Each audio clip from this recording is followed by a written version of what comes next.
Hello there, and welcome to episode 3 of my AEW, NWA, and Impact Alliance save. Where today we've got Dynamite. From Daily's Place, we've got Dark after it, which is why you don't get to see the attendance. I'm sorry. I still have to book Dark.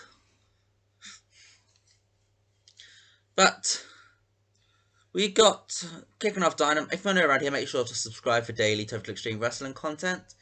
And hit that thumbs up button if you do enjoy this video. And let me know in the comments what you're thinking of this new Alliance series. 3 episodes in. And we kick off Dynamite with FTR versus Top Flight. FTR defeat Top Flight in 8 minutes when Cash Wheeler makes Dante Martin tap out in the inverted figure 4 leg lock. It's a 61 rating. Not too shabby. Dax Harwood gets 74, 73 for Cash Wheeler. These two are very good in the ring. And afterwards, well, their entire gimmick is about legacy. So we get a legacy team coming out. The Rock and Roll Express come out to congratulate FTR. Well, they just get given the cold shoulder. They get the cold shoulder from the FTR. And you can see that the Rock and Roll Express are a bit peed off with this. Gets a 51 rating though.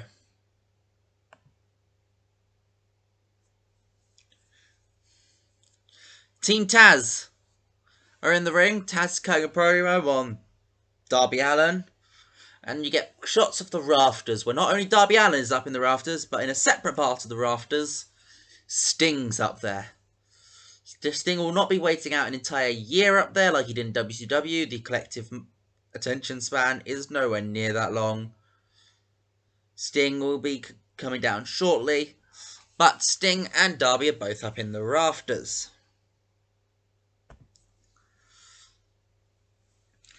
NWA TV champion Elijah Burke comes out to cut a promo but gets interrupted by the family. And Eddie Kingston cuts one of his amazing promos that he does, going on about how every time Eddie Kingston's got close in this business, he's had it stripped away. That TV title means something to me, Elijah. I want it back. Because, of course, Eddie Kingston is a former NWA TV champion. So I want that TV title back. And now with my family behind me, there is nothing that is going to stop me from getting that title. So I'm challenging you to a match at Hard to Kill. Gets a 45 rating. Not too shabby.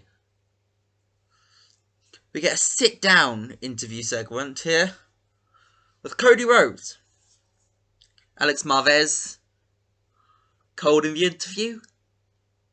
And Cody's just chatting about his history with Nick Aldis. He talks about All In. It needed something big. We needed something big to guarantee that 10,000, and the NWA title on the line was that. It was the big gold we needed. It was that pinnacle of wrestling for decades, and we wanted to bring it back to prominence. Of course, at the anniversary show, I did lose the title back to Aldis. But I never technically got my rematch from that match. And the NWA board states that if you lose the World Championship, you do get a rematch. I never got my rematch. So, at Hard to Kill, I want my rematch. I put this out to the NWA board. You're in AEW now. Put your rocket onto the right guy. Good promo from Always from Cody. Gets 65 rating. We are improving things. We get our first women's match of the night as Thunder Rosa defeats Dr. Britt Baker DMD in 17 minutes and 9 seconds with La Rosa after Thea Trinidad runs in and attacks Britt Baker, helping Rosa win. Gets 49 rating, 45 for Baker, 44 for Rosa. But after the match, Sean Mooney, who was one of our interviewers that we got in from NWA,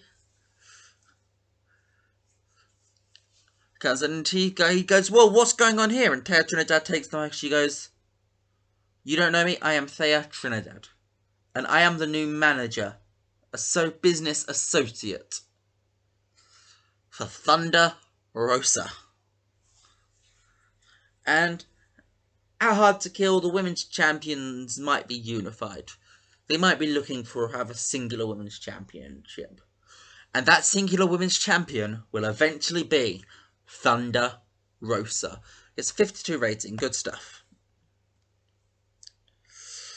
Motor City Machine Guns get a quick victory over the Chaos Project. It's literally 2:35. Alex Shelley makes Dr. Luther tap out to the Border City stretch. Luther was miles and away the worst thing in this match, as you'd expect, but we've got him in the company. Might as well use him to job out, because apparently he's recognisable. He's a jobber now. 45 rating.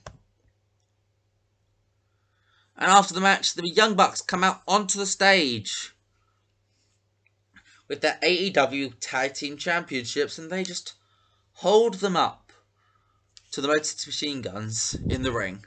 Continues the Elite vs Team Impact storyline. 53 rating. John Moxley. Oh, this is the sort of thing we want in this show. We need more Moxley. That's what I'm learning. John Moxley cuts a promo on Kenny Omega, saying, winter is coming. I wasn't ready. You agreed to a gentleman. We had a gentleman's agreement, and I'd agreed to that gentleman's agreement. If anyone was going to break it, you'd have thought it was going to be me. The hardcore wrestler, Kenny. The garbage wrestler, Kenny. But no. You might want to say that I put my hands on your family. That doesn't give you the right to cheat. At Winter is Coming, you gave me a hell of a match, Kenny. But we're not done yet, are we? We are not done. You can't bend the rules with me and expect me to not come crawling back for a fight. Great promo from Moxley, gets an 87 rating. And Hangman Page is just sat at the bar with a drink, and he's just chatting about what's happened.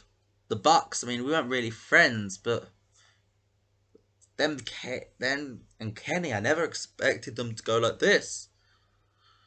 And he's just rambling on about what has happened to his former friends, to the Elite. And he just pans across, and you see that the Dark Order is just sat there, and he's the one who they're the ones who he is talking to. It's a great little bit of character-driven character narrative here. Gets 57 rating. Knockouts champion Deonna Purrazzo defeats Leva Bates 6:49 with the Fujiwara armbar. Leva Bates got the higher rating. That's not what I was after. 38 though. And the main event sees Kenny Omega and Christopher Daniels draw in a match which became complete chaos after Frankie Kazarian, Matt Jack, the Young Bucks, and Rich Swann all became involved. Obviously, the Young Bucks helping Omega, and Kazarian and Swann helping Daniels. And new thing which I'm going to be doing on this save is, because we're AEW and everything likes to be booked ahead, that's what we're going to do. We're going to book ahead. So I'm going to reveal to you the card for our next show. We have got the North making their AEW Tag Team debut against Gun Club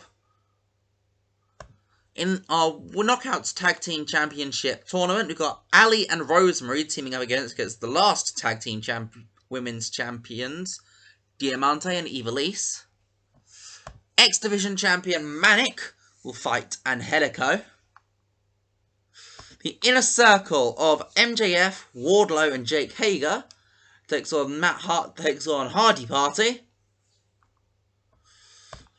in a rematch from Impact Wrestling years ago, a throwback match, Proud and Powerful LAX, Ortiz and Santana of the Inner Circle take on the Lucha Brothers.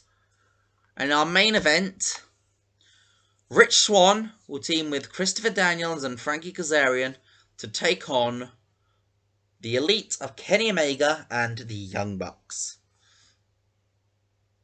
That's Impact. Next show. What did this show get though? 69. Oh, that's better than we've been getting previously. That Moxley segment was good. We need to keep Moxley on this show in this game. Whilst Moxley might not be an every week character in real life, we need to make him an every week character in this game. Well, I've been Ben Chapman, and I'll see you guys next time. Bye.